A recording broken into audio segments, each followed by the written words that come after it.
कि उत्तर प्रदेश में प्रत्येक दशा में यह सुनिश्चित किया जाए कि प्रदेश में कोई भूखा न रहे। मुख्यमंत्री जी ने कहा प्रदेश में कोई भूखा न रहे।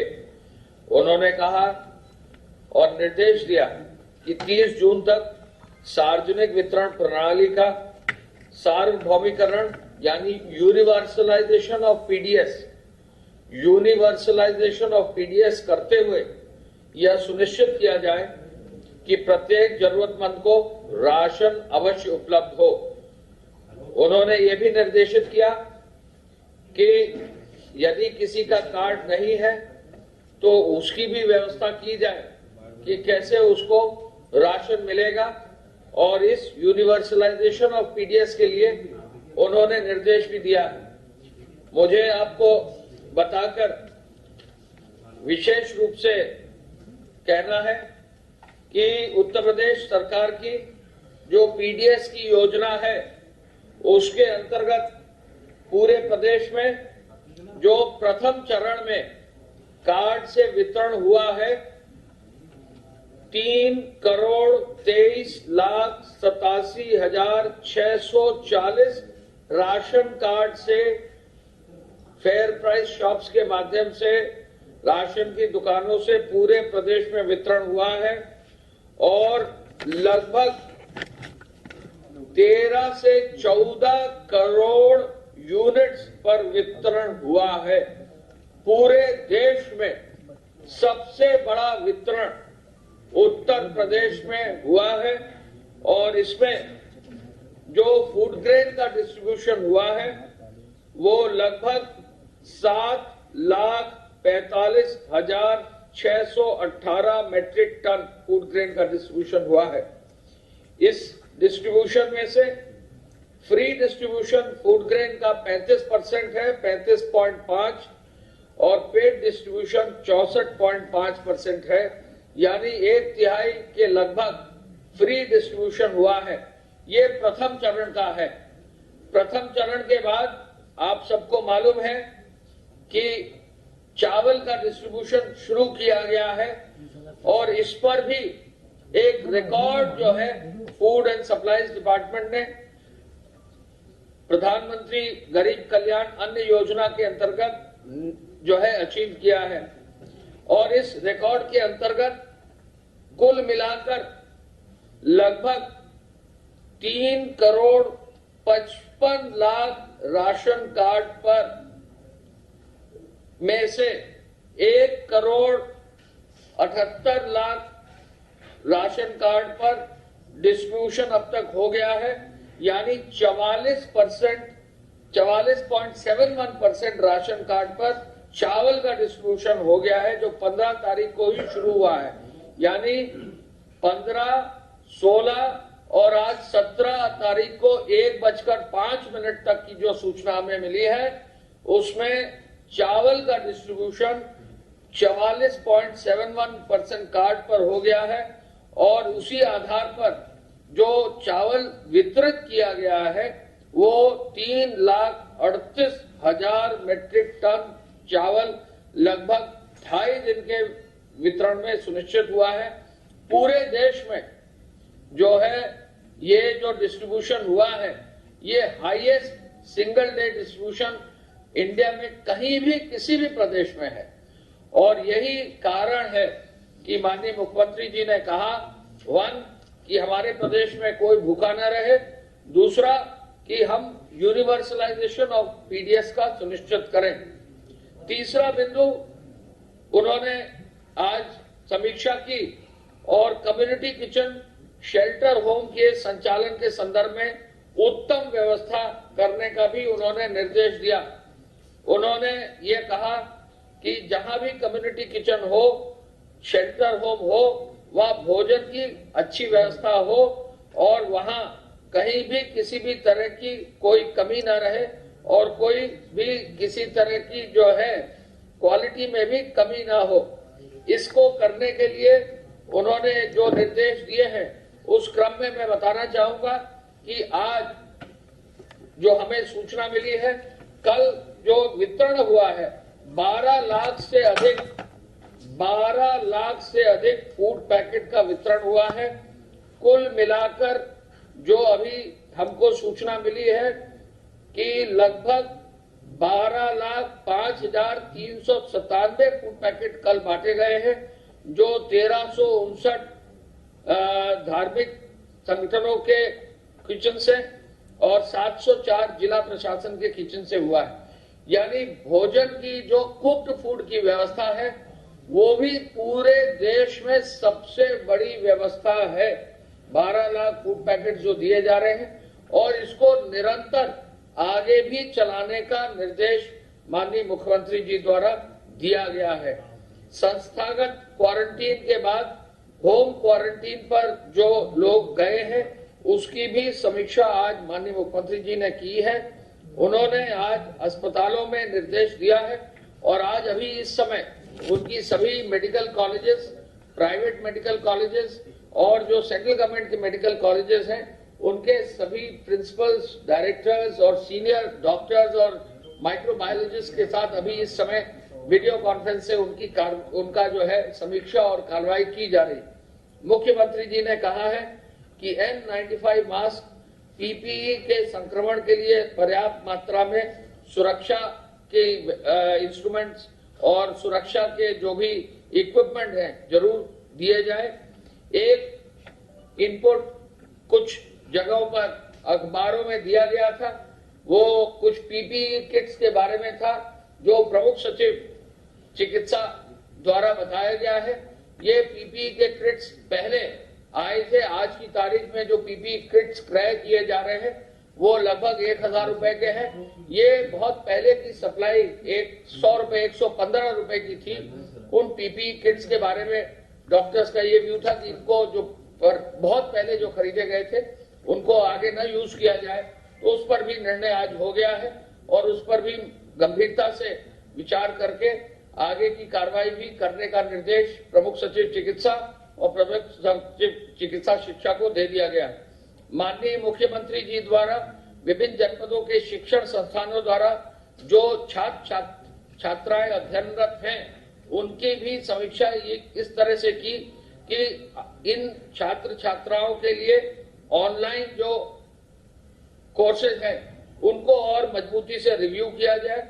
अन्य प्रदेशों में भी छात्र छात्राएं जो है उनका भी रिव्यू करने के लिए उन्होंने निर्देश दिया। माननीय मुख्यमंत्री जी द्वारा आज यह भी निर्देश दिया कि जो ग्रामीण और नगरीय क्षेत्र के नाला सफाई, मार्ग निर्माण और जो अन्य परियोजनाएं हैं उन पर टेंडर और जो विभिन्न प्रक्रिया ऑनलाइन की जाती है वो लॉकडाउन के तुरंत बाद प्रारंभ करने के लिए उनकी भी कार्रवाई कर दी जाए। आपको मालूम है कि सब रजिस्ट्रार के कार्यालय खोल दिए गए हैं। सब रजिस्ट्री का काम भी अब धीरे धीरे शुरू हो रहा है। निराश्रित व्यक्ति की मृत्यु होने पर शासन द्वारा अनुमन्य राशि से दिवंगत का अंतिम संस्कार भी कराए जाने का निर्देश उन्होंने दिया। इस अवसर पर स्वास्थ्य मंत्री जी और चीफ सेक्रेटरी साहब और वरिष्ठ अधिकारी भी थे। हम आपको पुनः बताना चाहेंगे कि माननीय मुख्यमंत्री जी का बहुत ही स्पष्ट आदेश है कि कोई भी प्रदेश में भूखा ना रहे, हर व्यक्ति को राशन मिले, आवश्यकता अनुसार जो है कुक्ड फूड भी उसको उपलब्ध कराया जाए। गृह विभाग और पुलिस विभाग की सूचना के अनुसार धारा 188 के अंतर्गत 20,453 FIR दर्ज की गई है और उसमें 62,811 लोगों को नामजद किया गया है। एक लोगों को भ्रम यह है कि इन लोगों को गिरफ्तार किया गया है, क्योंकि आज की तारीख में लॉकडाउन की कार्रवाई चल रही है, तो इसमें सामान्यतः जहां भी गिरफ्तारी की तो बेल भी दे दी गई है, जिससे कि किसी भी रूप में हमारे जेलों में अधिक संख्या में लोग न जा पाए। वाहनों की चेकिंग लगातार की जा रही है। 18,48,000 वाहनों की चेकिंग की गई है और 24,667 वाहनों को सीज भी किया गया। चेकिंग अभियान में 8 करोड़ 11 लाख रुपया जो है जमा हुआ है और आवश्यक वस्तुओं की सेवाओं के लिए 1,60,000 वाहनों को परमिट दिया गया है। जमाखोरी और कालाबाजारी के लिए 435 FIR दर्ज करते हुए 49 लोगों के खिलाफ कार्रवाई की गई है और साथ साथ फेक न्यूज के भी अब संख्या में काफी मामले आए हैं और लगभग 375 मामले अब हमारे संज्ञान में आए हैं और उन पर भी हम लोगों ने कार्रवाई की है। हॉटस्पॉट्स पर विशेष अभियान चलाने का निर्देश दिया गया है और कल माननीय मुख्यमंत्री जी के आदेशानुसार हर हॉटस्पॉट का विजिट डीएम, एसपी या डीएम वहां के पुलिस कमिश्नर को दिया गया और उसी के क्रम में प्रत्येक पूरे प्रदेश के हॉटस्पॉट्स की कल जिला प्रशासन और पुलिस द्वारा विजिट करके उनकी समीक्षा की गई। 15 जनपदों में जो 179 हॉटस्पॉट्स है उनमें जो मकान अब चिन्हित हैं लगभग 1,81,000 और 11 लाख से अधिक लोग इनमें चिन्हित किए गए हैं। द्वितीय चरण के 25 जनपदों के 93 हॉटस्पॉट अब चिन्हित कर लिए गए हैं और इनमें अब जो है 12,88,000 से अधिक लोग हैं। तृतीय चरण के हॉटस्पॉट्स में भी अब 4-5 जनपद आ गए हैं, उनमें भी 7 हॉटस्पॉट चिन्हित करके 20,000 लोगों को उनमें चिन्हित किया गया है। ऐसे में किसी भी हॉटस्पॉट पे अब बहुत ही सख्ती से कार्रवाई हो रही है। वहां की सफाई व्यवस्था, वहां की जो सैनिटाइजेशन का कार्य है वो डोर टू डोर किया जा रहा है। आपके कई प्रेस में लखनऊ का डोर टू डोर कैंपेन दिखाया गया, ऐसा हर जनपद के हर हॉटस्पॉट पे किया जा रहा है और इसमें कार्रवाई भी की जा रही है और साथ साथ वहां पर सप्लाई की व्यवस्था को भी और बेहतर करके वहां जो है काफी हद तक डोर टू डोर डिलीवरी को भी स्ट्रीमलाइन कर दिया गया है। पुलिस की व्यवस्था भी वहां की गई है और जो लोग वहां चिन्हित किए गए और जिन्होंने उल्लंघन किया उनके विरुद्ध भी कार्रवाई की गई। जहां तक तबलीगी जमात से जुड़े हुए लोगों का प्रश्न है, विदेशी जो तबलीगी जमात के हैं उन पर एफआईआर, जैसा मैंने पहले बताया था, लगभग उनके ऊपर 45 ऐसे हैं जिन पर 45 एफआईआर दर्ज की गई हैं। 259 के पासपोर्ट जब्त किए गए हैं। तो ऐसे में उनको जो है अस्थायी जेल में या रेगुलर जेल में उनको अरेस्ट करके कार्रवाई भी की जा रही है। 45 एफआईआर में संख्या लोगों की काफी हो सकती है। हाँ, ये विदेशी है। 45 एफआईआर। इसके अलावा जैसा मैंने अभी आपको बताया, पूरे प्रदेश में कोई भूखा न रहे, कोई भूखा सोए न, इसके लिए कृषि उत्पादन आयुक्त साहब ने जो व्यवस्था की है उसमें लगभग 12 लाख फूड पैकेट तो बांटे ही गए हैं, लेकिन जो राशन की दुकान या किराना की दुकानें हैं उनसे 50,000 से अधिक होम डिलीवरी की व्यवस्था की गई है और 21,000 किराना स्टोर्स को खोला गया है। अब तक 20,000 से अधिक डोर टू डोर दूध पहुंचाने वाले हमारे साथी हैं जो 35 लाख से अधिक लीटर दूध का वितरण सुनिश्चित कर रहे हैं। हॉटस्पॉट के क्षेत्रों में डोर टू डोर डिलीवरी 4,000 से अधिक ठेले या मोटराइज्ड वाहन से वितरण किया जा रहा है और साथ साथ डोर टू डोर डिलीवरी में 2700 आदमी लगाए गए हैं। सामुदायिक किचन भी हॉटस्पॉट्स में खोलकर 166 सामुदायिक किचन भी वहां खोले गए हैं। उद्योग विभाग का विशेष योगदान प्रदेश में रहा है। कल चीफ सेक्रेटरी साहब के आदेश से, माननीय मुख्यमंत्री जी के अनुमोदन से, जैसा भारत सरकार ने गाइडलाइंस दी थी 15 तारीख को, उन गाइडलाइंस के अनुरूप उद्योगों को 20 तारीख से खोलने की जो विभिन्न श्रेणी की अनुमति दी गई है वो कल जारी कर दी गई थी। आज मैं ये बताना चाहूंगा कि अब तक 512 करोड़ रुपया इकाइयों ने अपने कर्मचारियों को, अपने स्टाफ को बांट दिया है, जो 34,000 से अधिक इकाइयां हैं। 34,309 ये सबसे बड़ी संख्या पूरे प्रदेश में है। 512 करोड़ रुपया जो है कर्मचारियों को लॉकडाउन के कारण उनकी तनख्वाह न जो है उस पर प्रभाव पड़े, ये व्यवस्था की गई है। 6,442 इकाइयों को जो है चालू भी कर दिया गया है और जैसा कि आपको बताया गया है कि हमारे प्रदेश में अब मिलाकर जो है लगभग 21 लाख श्रमिकों को 1,000 रुपया से अधिक दिया गया है। ये भी एक बहुत बड़ी उपलब्धि है। पूरे देश में इससे ज्यादा श्रमिकों को भरण पोषण की धनराशि अकाउंट्स के माध्यम से किसी प्रदेश में नहीं दी गई जो हमारे प्रदेश में है।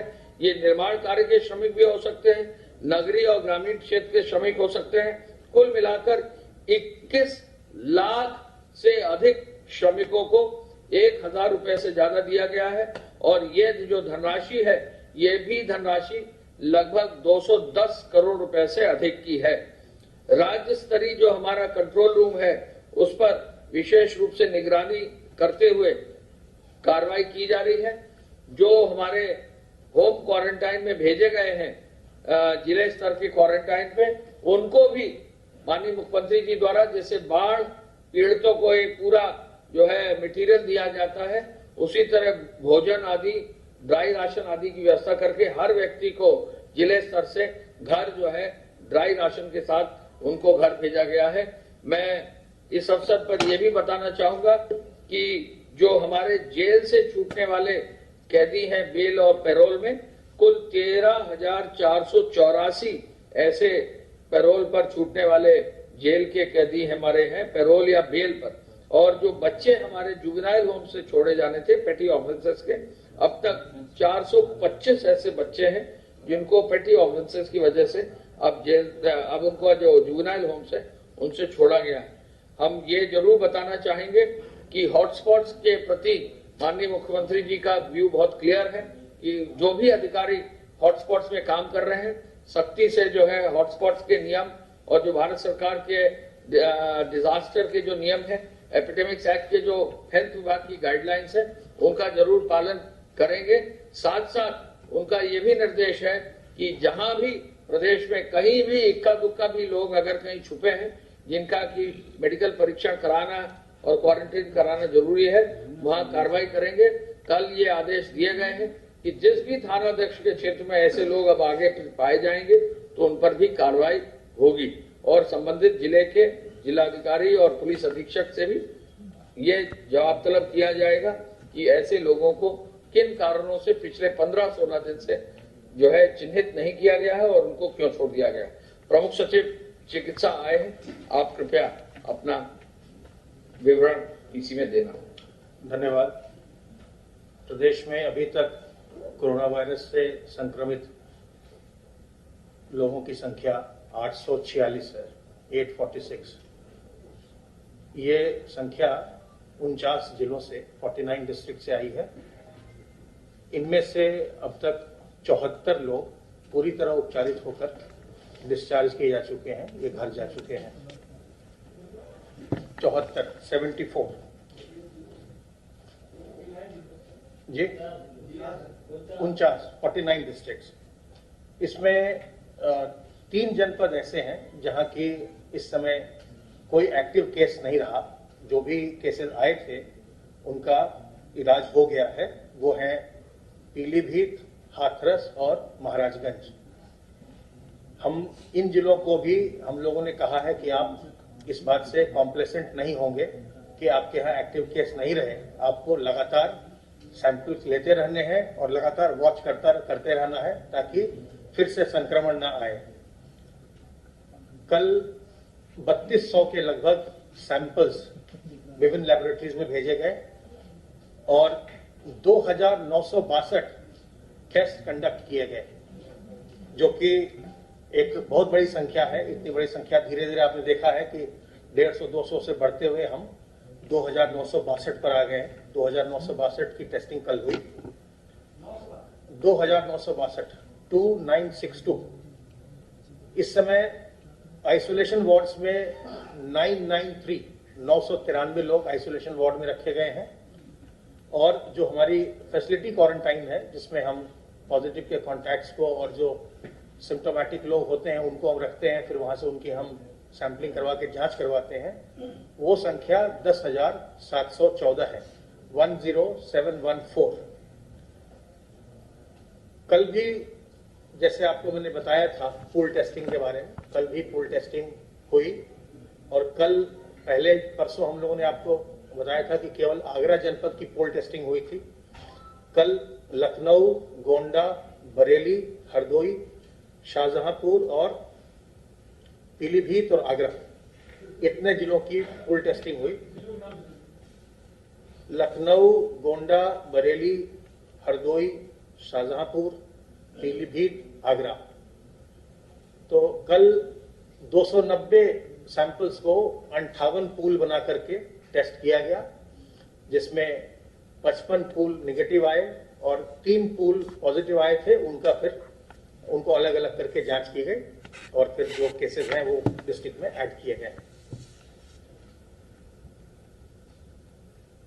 At the cost of repetition, एक बार फिर मैं आपके माध्यम से रोज ये अनुरोध करता हूं कि जो सोशल डिस्टेंसिंग है और हैंड वॉशिंग है, साबुन पानी से हाथ धोने का, सोशल डिस्टेंस मेंटेन करने का, कम से कम 1 मीटर की दूरी रखें, अपने बुजुर्गों को खास करके सुरक्षित रखने का, जिनको कोई पहले से बीमारी हो, कोई डायबिटीज हो, ब्लड प्रेशर हो या किडनी की समस्या हो, इस तरह की बीमारियां हो, उनको संक्रमण से बिल्कुल सुरक्षित रखने का हम पूरा प्रयास करें। वो भी इस पर पूरा ध्यान दें कि किसी भी ऐसी जगह न जाएं कि उनको संक्रमण हो। अपनी इम्यूनिटी को बढ़ाएं और अपने चेहरे को कवर करें। साथ ही साथ आपके माध्यम से इस पूरे अभियान में जो लगे हुए हमारे मेडिकल की टीम है, डॉक्टर्स हैं, पैरामेडिकल स्टाफ है, नर्सेज हैं, वार्ड बॉयज हैं, स्वीपर्स हैं और जो दूसरे तमाम विभागों के लोग, चाहे वो राजस्व के हों, पुलिस के हों, सैनिटाइज जो कर रहे हैं वो लोग हैं, और भी जो विभाग हैं जो इसके कंटिन्यूअस सप्लाई चेन मेंटेन करने में लगे हुए हैं, उन सब का हम लोग आपके माध्यम से आभार व्यक्त करते हैं कि उन पूरे सबों के एक सम्मिलित सहयोग से कोरोना के खिलाफ हमारी लड़ाई लड़ी जा रही है और हमारा विश्वास है कि हम इसको नियंत्रित करने में सफल होंगे। धन्यवाद।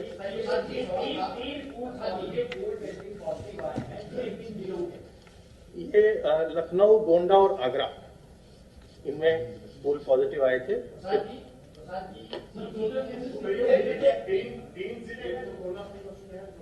जी जी, तीन जिले जिनमें एक्टिव केसेस अभी 0 हो गए, जहां जो ये 3 हैं, पीलीभीत, हाथरस और महाराजगंज।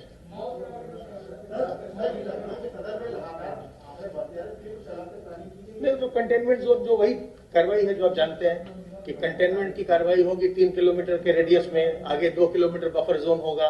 अगर सिंगल केस है तो वो 1 किलोमीटर के रेडियस में कंटेनमेंट की कार्रवाई होगी और वो कार्रवाई बहुत ही मजबूती से हर जगह पूरे एक्टिवली चल रही है। जैसे पीपी किट जो दी गई है, मेरठ की बात करें या नोएडा में दी गई है, वो किट पूरी तरीके से फेलियर साबित हुई है और जिसके लिए डीजी ने पत्र लिखा है उनसे वापस लेने का, इसमें लगता है कि कॉर्पोरेशन पूरी तरीके से फेलियर साबित? नहीं, बिल्कुल नहीं। मैं आपको बताता हूँ, ये जो है, ये जो पीपी किट्स हैं, ये H1N1 के लिए अक्टूबर-नवंबर में खरीदी गई थी और ये जो डॉक्टर्स की कमेटी होती है उनके द्वारा बाकायदे इसको देख करके इसके सैंपल को पास किया गया था। और मैं आपको ये भी बताऊं कि इस समय जब कोरोना वायरस का प्रकरण चल रहा है तो इस समय पीपी किट के दाम बहुत ज्यादा हो गए और जो HLL से या और जगहों से जो मिल रहा है पीपी किट, ये 1086 रुपए करीब मिलता है, जबकि ये जो पीपी किट जो उस समय ली गई थी और जो मानकों पर बिल्कुल खरी थी, वो केवल 115 रुपए की एक पीपी किट ली गई थी। तो इसलिए इसमें 10 गुना कम है, तो इसमें किसी प्रकार के कोई मिली भगत या किसी कोई सवाल ही नहीं उठता।